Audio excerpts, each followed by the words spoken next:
Is joining us now live with the answers. Sonu.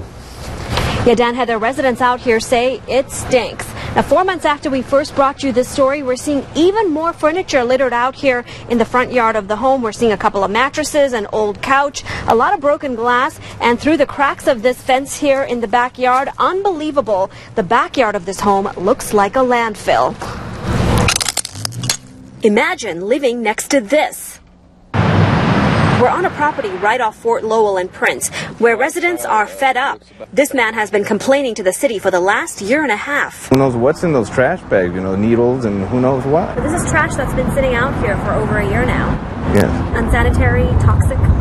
Absolutely, yes. It gets worse, the wind carries, the smell. You got rodents and infestation of critters. The city has in fact been out here several times. They've boarded up windows, condemned the place.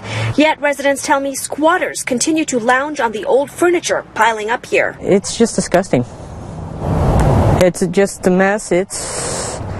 You get tired of looking at the disaster. Once again, we reached out to the city to find out why it's taking so long to clean this up. We did find out the property is owned by the Federal National Mortgage Association, also known as Fannie Mae. They've hired Safeguard Properties, a company that specializes in high-risk code management. City officials tell me they've already met with Safeguard Properties. The company has submitted 2 bids to Fannie Mae to clean up the trash. They're now waiting for Fannie Mae to give them the green light so they can get started. We informed residents about this progress. Their response, speed it up. Fannie Mae, they've taken way too long, way too long. It just in my interest, that they don't care about the community, but its residents, and they should come out here. The CEO of Fannie Mae should come out here and look at this property, and how would he like to live in this community. Now, we are also starting to see graffiti on this property now. We will continue to follow this story and update you when this cleanup finally begins.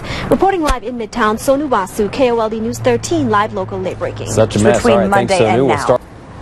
Well, Heather, Dan, that big mess is gone. Now, 4 months after we first showed you how bad it looked out here, all of that trash piled up in the backyard of this abandoned home, all of that has finally been hauled away. It took more than 10 hours. 2 men and thousands of dollars to deal with more than 5,000 pounds of trash collected in the backyard of this Midtown home. Check out what they had to deal with. A lot of household waste and more than 50 used needles found. Just another day at the office for me. Was this the most trash you've had to clean up? In one day, yes. Residents who've been complaining about this trashy house for the last year and a half say it's about time. Linda Montani says she was tired of living across the street from a house that had turned into a neighborhood landfill. I'm across the street from the dump. Was it like a dump? Yes, it was very much like a dump. And sketchy people would come in and out and disappear in the middle of the night. Javier Renteria first contacted KOLD News 13 for help 4 months ago. We took these concerns to Councilwoman Karen Ulick's office. She was disgusted to see this mess. Ulick says she made a few calls and 2 days later, a cleanup crew subcontracted by the property owners, Fannie Mae, showed up to do the job. They do need to be more prompt, when people voice their concerns, regarding properties that they own. Now tonight, all of the doors and windows of this property are still boarded up. The home is still condemned. Cleanup crews will be back out here tomorrow to work on the inside of the home and to determine if it's still livable. Reporting live in Midtown, Sonu Basu, KOLD News 13, live local late breaking. Thank you, Sonu. The Pima County